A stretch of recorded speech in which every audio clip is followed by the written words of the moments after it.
Lectura del Santo Evangelio según San Mateo. En aquel tiempo Jesús dijo a los escribas y fariseos: Ay de ustedes, escribas y fariseos hipócritas, porque les cierran a los hombres el reino de los cielos.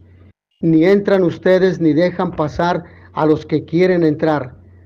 Ay de ustedes, escribas y fariseos hipócritas, que recorren mar y tierra para ganar un adepto y, cuando lo consiguen, lo hacen todavía más digno de condenación que ustedes mismos. Ay de ustedes, guías ciegos, que enseñan que jurar por el templo no obliga, pero que jurar por el oro del templo sí obliga.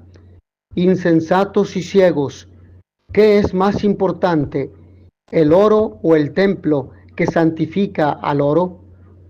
También enseñan ustedes que jurar por el altar no obliga, pero que jurar por la ofrenda que está sobre él sí obliga. Ciegos, ¿qué es más importante, la ofrenda o el altar que santifica a la ofrenda? Quien jura, pues, por el altar, jura por él y por todo lo que está sobre él. Quien jura por el templo, jura por él y por aquel que lo habita. Y quien jura por el cielo, jura por el trono de Dios y por aquel que está sentado en él. Palabra del Señor. Ay de ustedes. Es una sentencia que Jesús dirige en su momento a los escribas y maestros, doctores de la ley, porque no vivían lo que enseñaban, pero es una sentencia que también Jesús dirige a ti y a mí. ¿Vivimos nuestra fe? ¿Vivimos lo que hemos recibido el día del bautismo? ¿Vivimos lo que anunciamos? ¿Vivimos los consejos que damos o nos solamente los damos a los demás y nos quedamos sin ellos?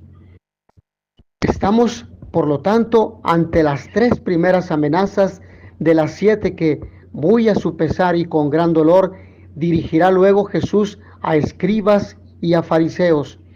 Se les reprocha aquí además su actitud legalista, incoherente y evasiva ante la posibilidad de entrar o no entrar en el reino de Dios. Al desenmascarar su actitud respecto al proselitismo y a los juramentos, lo que al Señor más interesa es fustigar su hipocresía. Su fe no es capaz de proyectarse en las realidades de cada día y, por ello, falsifican la imagen del Dios verdadero y de la auténtica religión. Las veces en las que Jesús ha pronunciado palabras tan duras como las del Evangelio de hoy, suceden en los enfrentamientos con los fariseos.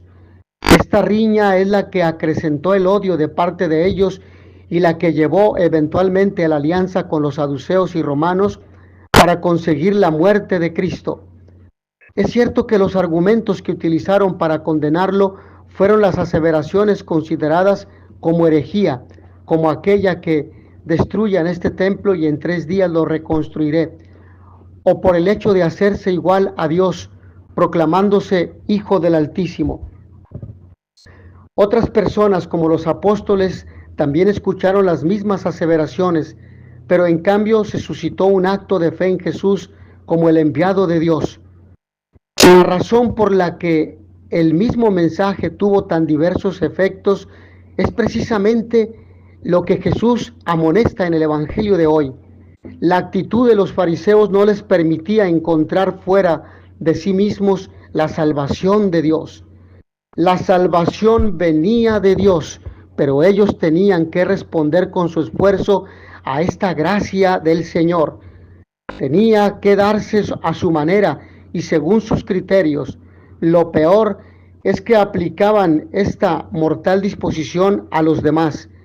Viajan por tierra y mar para ganar un prosélito y cuando lo consiguen, lo hacen digno del fuego el doble de ustedes. Esta actitud no les permitió acoger el mensaje de Cristo. Si Jesús utiliza este lenguaje tan fuerte, es porque desea la salvación de estos hombres que eran tan amados por su padre, pues ellos eran los líderes religiosos de su pueblo. La hipocresía hacía la diferencia entre construir con las propias fuerzas la salvación de Dios y acoger al Dios de la salvación. El hipócrita es una persona que finge, adula y engaña, porque vive con una máscara en el rostro y no tiene el valor de enfrentarse a la verdad. Por esto, no es capaz de amar verdaderamente. Un hipócrita no sabe amar, se limita a vivir de egoísmo y no tiene la fuerza de demostrar con transparencia su corazón. Hay muchas situaciones en las que se puede verificar la hipocresía. A menudo se esconde en el lugar de trabajo, donde se trata de aparentar ser amigos con los colegas, mientras la competición lleva a golpearles a la espalda. En la política no es inusual encontrar hipócritas que viven un desdoblamiento entre lo público y lo privado. Pero San Pablo nos dice, debemos dar continuamente gracias a Dios por ustedes. Dar continuas gracias a Dios por ustedes.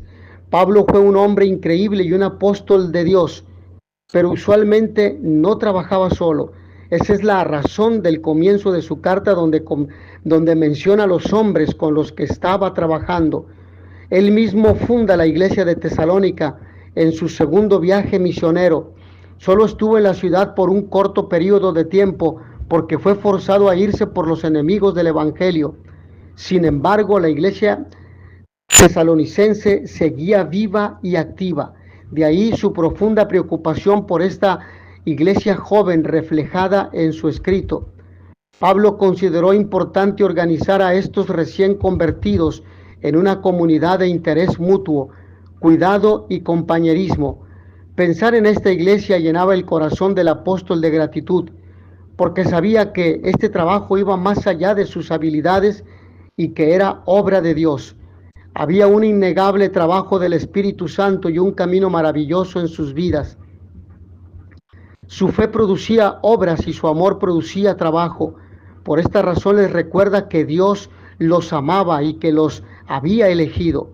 Aún por encima de adversidades y obstáculos, los tesalonicenses recibieron la palabra y supieron cuidarla, vivirla y multiplicarla.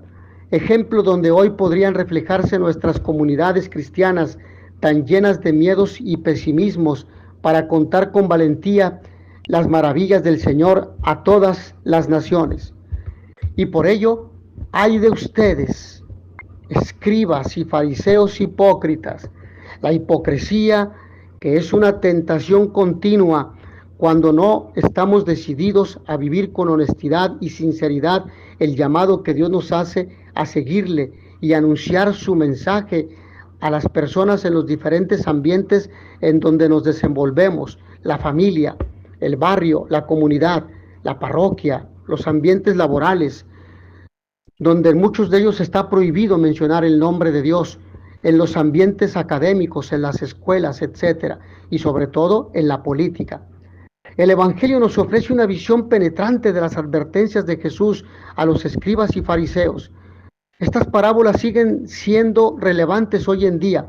Jesús critica abiertamente a los líderes religiosos de su tiempo por su hipocresía y falta de autenticidad, por su doblez de vida. Los acusa de obstaculizar el camino de otros hacia la salvación.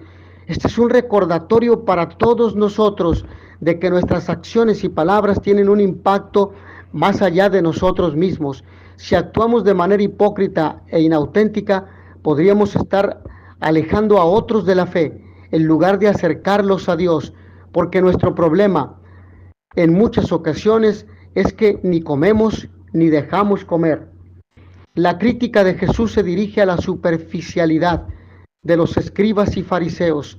Se preocupan más por las apariencias externas y las reglas que por la verdadera esencia de la fe.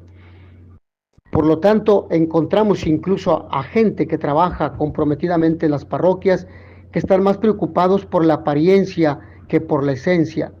Jesús señala su obsesión por los detalles menores mientras ignoran lo que realmente importa. Este es un llamado a centrarnos en lo que realmente es central en nuestra vida de fe y no perder el tiempo en cosas superfluas y banales, muchas veces puestas como importantes para maquillar una pobre vivencia de Dios y el miedo a tener un auténtico encuentro con los demás. Jesús también aborda la cuestión de la autoridad y la responsabilidad. Los fariseos se perdieron en tecnicismos, olvidando que todo en el templo es sagrado porque Dios mismo lo hace sagrado, lo ha consagrado. Esto nos recuerda que no debemos tomar a la ligera nuestras promesas y compromisos, especialmente cuando involucran a Dios o a los demás. En resumen, este pasaje nos desafía a examinar nuestras propias vidas y actitudes. Nos llama a ser auténticos en nuestra fe, a centrarnos en lo que realmente importa y a ser responsables en nuestras acciones y palabras.